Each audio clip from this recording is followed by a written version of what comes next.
TBS 라디오 김현정의 뉴스 쇼. 언론인 200여 명이 모인 비밀 단톡방에서 이루어진 대화들, 그 수많은 대화들 중에 성에 관한 수상한 대화들이 지금 파문을 일으키고 있습니다. 항상 전개는 이런 식이었습니다.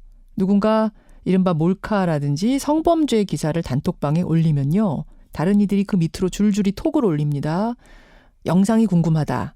이런 건 꼭 봐야 된다. 유출본 구해달라. 뭐 이런 식으로요. 그리고는 그 불법 영상은 그들의 단톡방에서 공공연하게 공유가 됐습니다. 이건 엄연한 2차 성범죄죠. 물론 그 방에 있었던 모든 참가자가 다 호응한 건 아닙니다만 적어도 제지한 사람은 없었습니다.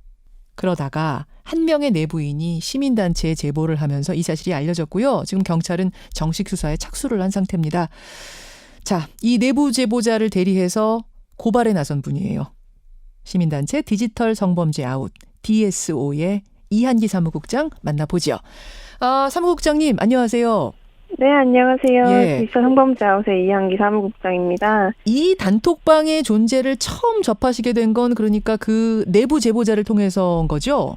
네네, 맞습니다. 저희가 4월 중순쯤에 제보를 들었어요. 네. 기자들의 단톡방이다. 기자들의 단체 카톡방이다. 이렇게 알려졌는데 익명이에요. 전부 익명. 네네. 비밀방. 그럼 서로가 서로를 알 수 없는데 기자라는 거는 어떻게 이게 입증이 됩니까? 일단은 이 단톡방이 생겨난 곳을 먼저 설명을 해야 여기에 대한 말을 할 수가 있을 것 같은데요. 이 단톡방이 생겨난 데가 블라인드 앱이라는 곳이에요. 이 블라인드 앱에 언론인 라운지라는 곳이 있는데 이 블라인드 앱 같은 경우에는 이용자들이 직접 직장 메일을 인증해야 되는 걸로 알고 있어요. 근데 이 중에서도 언론인 라운지는 언론 직종으로 등록된 사람들만 이용할 수 있는 곳이었고요. 그리고 이제 이 카카오톡 단톡방을 만든 찌라시왕 같은 경우에는 이 언론인 라운지에 이제 정보방을 만들 건데 여기에 가입하고 싶은 기자들은 댓글을 달아라 이런 식으로 홍보를 시작했어요. 찌라시왕이라는 사람은 역시 이 사람도 이제 비밀 아이디고 이 사람이 네네, 방을 맞습니다. 만들면서 방장이 돼서 모은 거군요. 그런 사람들. 네네, 맞습니다. 예. 그리고 이 언론인 라운지에 댓글을 등록한 사람들을 또 카카오톡 방으로 본인이 개인적으로 불러서 직접 뭐 부서랑 회사명 이런 거를 확인을 하고 단톡방에 넣은 걸로 알고 있습니다. 부서명까지 다 확인을 하고 그런 사람들만 넣어준 거예요. 네네. 예. 근데 거기는 애초에 만들어진 정보 공유방, 언론인들끼리 네네. 정보 공유하는 방. 이 방은 문제가 없는 거죠. 일단 정보 공유방에서 뭐 잡담방이 파생됐고 여기 잡담방에서 문학방이라고 불리는 불법 촬영물이 공유되는 방이 파생되었는데 먼저 있었던 잡담방에서 좀 문제가 있었어요.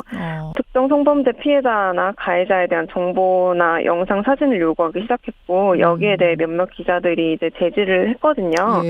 그래서 이제 그러면은 우리가 따로 방을 파겠다, 불편한 사람들은 들어오지 말라라는 식으로 이야기를 한 다음에 문학방을 파서 거기에서 자기들끼리 그런 것들을 공유하고 있었던 거예요. 정보 공유방에서 잡담방이 파생됐고 네네, 잡담방에서 다시 문학방으로 파생이 이어진 거. 네네, 맞습니다. 그럼 그 문제가 된 마지막 문학방 이건 언제 만들어진 거고 몇 명이나 참여했습니까? 정보방 같은 경우에는 2016년부터 있었다고 말씀을 하시는 것 같더라고요. 문학방 같은 경우는 저희가 가지고 있는 제일 오래된 격처를 봤을 때 2017년 중순쯤으로 확인이 되었어요. 최소한 2017년 중순 이전에 만들어졌단 말씀이에요? 네네, 맞습니다. 거기에도 그러면은 기자 인증을 다 거친 사람만 문학방에 들어갔을 거라고 보시는 거예요? 꼭 그렇진 않고요. 문학방 같은 경우에는 이제 잡담방에서 추천인 링크랑 추천인 코드를 받으면은 누구나 다 들어갈 수 있는 구조였어요. 그래서 사실은 기자들의 지인이라든지 혹은 어떻게 기자분들한테 정보를 달라라고 요구한 사람이라든지 이런 경우에는 일반인들도 접근할 수 있는 구조였습니다. 애초에 그러니까 정보방, 그 오리지널 정보방은 일일이 확인을 하고 인증을 한 다음에 등록시켰지만 거기서 파생된 방은 코드만 알면 들어갈 수는 있었다? 네네. 그러면은 기자가 아닌 사람들도 있을 수 있다는 얘기네요? 그럴 가능성도 있습니다. 몇 명이에요, 거긴? 지금 이 문학방 같은 경우에는 적을 때는 한 30에서 50명 정도에서 많을 땐 100명까지 왔다 갔다 하고요. 이게 왔다 갔다 하는 이유가 특정 사건이 그러니까 특정 성범죄 사건이 터질 때마다 예. 정보방이나 잡담방에 있던 사람들이 문학방으로 들어와요. 아, 그리고 가해자나 피해자 정보를 요구하기 때문에 이게 예. 굉장히 유동적이었어요. 그렇군요. 아, 전 좀 특이한 게 네. 이 문학방의 이름이 왜 문학방인가? 그러니까 보면은 시가 흐르는 문학의 밤 이렇게 써 네네. 있고요. 자, 여러분 네. 저희가 지금 화면을 보여드릴 겁니다. 지금부터 이 카톡 캡처한 걸 유튜브로 보시는 분들은 볼 수 있고요. 레인보우 앱으로 보시는 분들은 오른쪽에 텔레비전 모양 이걸 누르시면은 볼 수 있고요. 라디오로만 들으시는 분들은 저희가 인터뷰 다 끝난 후에 인터뷰 전문을 포털에 전송할 때 이 사진도 첨부하겠습니다. 그때 좀 참고해 주시면 되겠어요. 자, 지금 카톡을 보니까 방 제목이 시가 흐르는 문학의 밤 이렇게 써 있고 요게 한번 네네. 방 제목이 바뀐 거라면서요. 네네. 기존에 시가 흐르는 문학의 밤이었고 추후에 기형도 시인 30주기 추모방으로 이름이 바뀌었어요. 아, 최근에 바뀐 게 기영도 시인 30주기 추모 문학방. 네네, 맞습니다. 공통점은 둘 다 문학을 썼네요. 네네, 그렇죠. 그래서 저는 처음에는 뭐 진짜 문학을 논하고자 해서 이렇게 이름을 지었던 건가라고 했는데 추정하건대 그건 아니라면서요. 네네네. 아니라고 제보자님이 말씀을 하셨고 다만 저희가 추측하는 바로는 원래 기존에 소란회 때부터 예.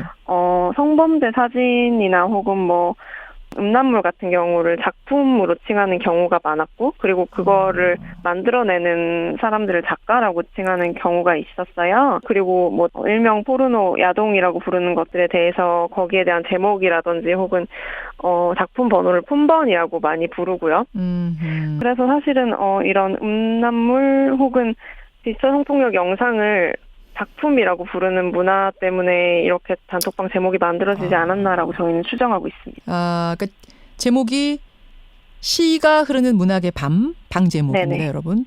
에서 기영도 시인 30주기 추모 문학방이라고 제목이 이제 한번 바뀌어요. 근데 둘 다 공통점은 문학을 거들먹거리고 있다. 근데 이건 전혀 문학에 대한 이야기가 오가는 방이 아니었음에도 이렇게 지은 이유는 그런 음란물 혹은 불법 동영상 이런 것들을 작품이라고 하고 품번이라고 지칭을 하고 실제로 그렇게 대화가 오간 캡처를 저희가 좀 보내주십사 했는데 보내주셨더라고요. 네네. 실제로 거기 보시면은 특정 여성의 이름을 언급하면서 작품이라고 칭하면서 그 사람의 유출 사진이나 영상을 요구하고 있는 모습을 저희가 보내드렸어요. 연예인이죠? 네, 맞습니다. 예, 연예인 A씨 작품 볼 수 있나 이렇게 물어보고 그러면은 그 네네. 밑으로 그걸 알고 있는 단톡방 참가자가 올리는 방식. 네네. 그 가운데 지금 보면은 단어에 이제 품번이라는 단어도 나오고 이게 다 네네. 그 문학 작품에 빗대서 이런 음란물들 혹은 불법 촬영물들을 올렸단 말이군요. 네네, 그렇습니다. 하하, 야, 참. 그래서 기영도 시인이 나왔다고 생각하니까 기영도 시인이 정말 하늘에서 기겁을 하고 일어날 일이다 싶은데. 네네. 야, 그러니까 이게 지금 이 대화방의 전체 내용들이 다 이런 식의 음담 패설 혹은 그걸 넘어선 성범죄 이런 식으로 다 도배되어 있어요. 저희가 확인한 내용들은 거의 다 성매매 정보 공유 혹은 뭐 성범죄 피해자에 대한 정보 공유 대체로 이런 내용이었어요. 영상 공유. 네네. 이 이 부분은 이미 언론에 나간 부분이기 때문에 저희가 말하자면은 버닝썬 영상에 대해서 버닝썬 2탄이 있다 이러면서 다들 환호하고 그리고 영상 가지고 있는 사람이 있냐 이런 식으로 묻고 영상이 공유되고 그런 식으로 유희를 다 즐기고 뭐 불쌍하다 굳이 이런 식으로 말을 하더라고요. 네, 예. 그러니까 버닝썬 뭐 VIP 룸에서 찍힌 영상들 그 불법 촬영물을 올리고 음란물을 올리고 네. 보면서 물뽕 취한 것 같다 이런 뭐 평가하고 뭐 이런 게 있었고 또 한편에서는 성매매를 문의하고 뭐 알려주고 중간에서 알선해주고 이런 대화들도 많았다면서요. 네네, 맞습니다. 사실은 저희가 이제 가장 심각하다고 생각된 부분들이 그 부분들이었는데요. 그래요. 왜냐하면은 성매매를 했다는 거를 굉장히 자랑스럽게 이야기하고 거기에 대해서 다들 밤의 제왕이다 이러면서 축혀 올리기도 하고 그리고 더 큰 문제는 이제 성매매했던 여성이나 원나잇 했던 상대 여성의 사진이나 영상을 올린 정황이 보였는데 다만 이 부분은 너무 오래된 사진이나 영상이기 때문에 저희가 직접 확인을 못했고 다만 이제 본인들 대화한 것을 봤을 때 충분히 그것들이라고 유추할 수 있는 그런 정황이 좀 보였거든요. 이런 걸 다 자랑스럽게 거기에서는 올렸다는 얘기예요? 경험담을? 네네, 맞습니다. 네네. 심지어는 그 여성, 그러니까 자신하고 하룻밤을 보낸 여성의 사진을 찍어서 올렸다고요? 본인이 원나잇 했다라고 하면서 그 뒤에 바로 사진을 올려요. 그 그러면 여성의 얼굴이 다 노출이 된다는 거잖아요. 일반인 여성의. 뭐 몸만 찍어 올렸을 수도 있고 얼굴만 올렸을 수도 있고 그건 사실 모르는 거예요. 근데 다만 이제 거기에 대한 그 사진을 본 사람들의 반응이 예쁘네요 혹은 뭐 좋았나요 이런 식으로 말하는 걸 봤을 때 충분히 그것이라고 예상을 할 수 있었어요. 지금 이 사진을 올린 것 같다라고 얘기하시는 이유는 카톡이란 거는 시간 지나면은 그 파일이 다 네네네. 사라져버리고 흔적만 남아 있으니까 네네, 그래서 맞아요, 그러시는 맞아요. 거죠. 네네. 근데 그게 올라오고 그 밑에 반응들을 봤을 때는 그냥 얼굴 노출된 사진들이 막 올라온 것으로 혹은 몸 사진, 누드 사진이 올라온 것으로 지금 보인단 말씀이에요. 네네. 와, 이제 이런 걸 다 자랑하면서 네. 올리고 즐기고 했다는 얘기. 이게 카톡방 참가자 전원이 이런 대화에 참가한 건 아니죠? 대부분의 사람들이 이제 특정 사건이 터졌을 때 뭔가를 요청을 하긴 해요. 네. 근데 다만 뭐 정말 활발하게 성희롱성 발언을 하거나 혹은 성매매담 공유를 하거나 이런 사람은 뭐 5명에서 10명 정도? 제가 확인한 바로는 그렇습니다. 이런 식의 불법적인 대화는 이미 2017년 중순 최소로 잡아도 그때부터 이루어졌다는 건데 네네. 이 제보자분이 제보를 결심하신 건 그럼 버닝썬 사건 이후인가요? 제보자님 말에 의하면은 꾸준히 공론화를 시도하셨다고 하더라고요. 계속해서. 근데 다만 이제 언론사에 얘기해도 보도도 안 되고 그리고 뭐 익명 게시판이라든지 뭐 혹은 이런 데 올려도 다른 사건들 때문에 좀 묻혔다고 하시더라고요. 그래요. 제대로 공론화된 건 이번이 처음이라고 하셨어요. 계속 시도를 했던 거군요. 언론사에다 제보해도 묻혔다 그래요? 네, 그렇게 말씀하셨습니다. 하지만 이제는 경찰이 수사에 착수했습니다. 익명방이긴 합니다만 이게 다음 카카오 측에서 이 협조만 해준다면은 수사가 불가능한 건 아니죠. 어느 정도 협조가 가능한 것으로 알고 있습니다. 그리고 경찰이 거기에 대해서 긍정적으로 이야기를 했고, 이 정도까지만 말씀드릴 수 있을 것 같습니다. 예. 뭐 아직 전원이 다 기자라고 할 수는 없습니다. 이 문학방의 경우는 코드만 알면 또 들어올 수 있었기 때문에 누군가한테 코드를 전달받은 사람일 수도 있습니다. 뭐 수사 결과를 좀 지켜봐야겠네요. 네네.